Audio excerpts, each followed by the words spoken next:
आदाब, नमस्कार। मैं वसीम अख्तर और आप देख रहे हैं द लीडर हिंदी। बरेली के छोटन जम्मू कश्मीर जाते वक्त जब अपने परिवार से बिछड़े थे तब 9 साल के थे, लेकिन 22 साल बाद जब परिवार के पास वापस लौटे तो पूरा कुनबा था। कहानी थोड़ी फिल्मी लगेगी, लेकिन इसका एक एक लफ्ज़ सच है जो हम आपको इस वीडियो में बताने जा रहे हैं। तारीख 26 मई 2003। बरेली के नवाबगंज कस्बे में रहने वाले समीर अहमद ईंट भट्टे पर मजदूरी करने के लिए परिवार के साथ जम्मू कश्मीर गए थे। रात का वक्त था, अचानक बिजली चली गई। अंधेरे में बस पकड़नी थी, तभी भीड़ के बीच उनका 9 साल का बेटा छोटन बिछड़ जाता है। समीर ने बेटे को ढूंढने की तमाम जतन किए, थाने में गुमशुदगी भी दर्ज करा दी, लेकिन कोई सुराग नहीं मिला। समीर बताते हैं कि मनहूस रात उन्हें आज भी याद है। दूसरी तरफ अंधेरे में 9 साल का छोटन अजनबियों के बीच अकेला खड़ा था, माता पिता और घर से कोसों दूर। उस रात ने उसकी ज़िंदगी को पूरी तरह से बदल दिया। जगह अनजान थी, कोई सहारा देने वाला नहीं था। तब छोटन को छोटे मोटे काम करके पेट पालना पड़ा। परिवार से दूर होने पर रातें सड़क पर सोकर बितानी पड़ी। छोटन की जिंदगी पूरी तरह बेड़पट्टी हो चुकी थी। तब उसका सहारा बने चांद मियाँ। वो राजमिस्त्री थे, पीलीभीत में पुरनपुर के रहने वाले हैं। चांद मियाँ उसे अपने घर ले गए। पढ़ाया लिखाया तो नहीं, लेकिन राजमिस्त्री का हुनर सिखा दिया। वक्त बीतता गया और छोटन बड़ा होता गया। 2015 में चांद मियाँ ने उसका अपने ही गांव भिखारीपुर की नसीम बेगम से निकाह करवा दिया। निकाह के बाद छोटन राजमिस्त्री का काम करके गुजर बसर करने लगा। आज छोटन के 4 बेटे हैं, अयान, अरसलान, अरमान और सुभान। छोटन की जिंदगी अब पटरी पर आ चुकी थी, लेकिन परिवार से बिछड़ने की याद हमेशा सताती रही। जिंदगी में नया मोड़ तब आया जब छोटन काम करने के लिए परिवार के साथ जयपुर गए। नवाबगंज के रहने वाले पड़ोसी को छोटन ने आप बीती सुनाई तो उन्होंने तुरंत नवाबगंज में उसके माता पिता से संपर्क साधा। बताया कि उनका बेटा जिंदा है और जयपुर में रह रहा है। 22 साल बाद बेटी की खबर मिलते ही माँ बाप की खुशी का कोई ठिकाना नहीं रहा। वे जयपुर पहुंच गए, जहां छोटन ने अपने वालिद वालिदा को पहचान लिया और उनसे लिपटकर ज़ारो कतार रोने लगा।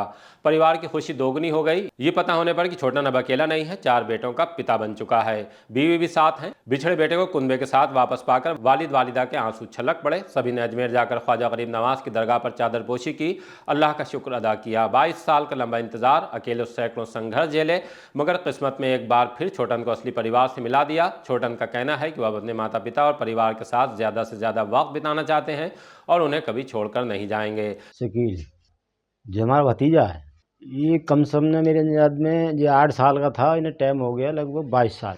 तो ऐसा था जो इनसे हमारे इनके पड़ोस में हैं, वो जयपुर काम करती हैं, ये भी काम करते हुए जब जो हुआ रहने के बाद मेरे में होती है ये कीजिए कहाँ के हैं कहाँ के ना ऐसे बात करके तो उनने पता दिया। कि पता देने के बाद में उनने हम गए ही इनसे, तो हमारी बहन सब रह रहे हैं वहाँ। उनने देखा सबको, उनने पहचान लिया कि हाँ हमारा बच्चा यही है। बच्चा होने के बाद में हमने भाई को भेजा, दोनों जने को। तो उनने कही ऐसा, जब भेजने के बाद में इनने जाके अपनी अम्मा को देखा। इन्हें देखने के बाद में उसकी कोई भले कि हमारी ये अम्मा है। सब चीज़ दिया, ढूंढा था, बराबर ढूंढा था। 8 दिन बराबर ढूंढा था। हिंद से भाई को भेजा था हमने। जम्बू में घूमे जी। जम्बू से ऐसा आइए, जम्बू से कुछ सदा ले गया उठा के इन्हें पता ही नहीं कहाँ चले गए हम। अब इन्हें होश आया, होश आने के बाद में तब इन्हें पता चला कि हम सरदार के पास हैं। तब उनसे इनने ऐसी करत उनने मारा तोड़ा होगा। तो जिस चक्कर किसी आदमी के संग में जी हल्के हल्के चले आए इधर, कहीं रुके कहीं रुके। कहूँ जो पूरनपुर वाला कोई आदमी मिल गया था, कोई शायद बंदा इनका भैया, वो ले आया इन्हें।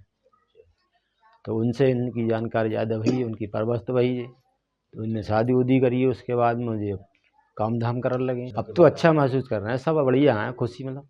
ये मामला कस्बे में चर्चा का विषय बना तो इसकी जानकारी पुलिस तक पहुंच गई। एसएसपी अनुराग आर्य का कहना है कि 22 साल तक छोटन कहां था और किस तरह लौटा, इसकी जांच कराई जा रही है। ये सूचना कुछ माध्यमों से प्राप्त हुई थी कि एक व्यक्ति है जो इतने लंबे समय बाद वापस आया है और अपने परिवार से मिला है। तो इस संबंध में कहीं से कोई फॉर्मल शिकायत पुलिस के पास प्राप्त नहीं है या कोई आवेदन प्राप्त नहीं है, लेकिन हम लोग एहतियात के तौर पे जो स्थानीय पुलिस है उसके द्वारा और जो हमारी एलआईयू की टीम है उसके द्वारा एक जनरल जानकारी प्राप्त करेंगे कि एक इन परिस्थितियों में कहाँ से गायब हुए थे और जब इतने टाइम बाद आए हैं तो इस बीच में कहाँ थे और कैसे किस प्रक्रिया के तहत ये वापस आए हैं। और जनरल बेसिक जानकारी वो एलआईयू के द्वारा और स्थानीय पुलिस के द्वारा की जाएगी। इसके संबंध में मेरे द्वारा आदेशित किया गया।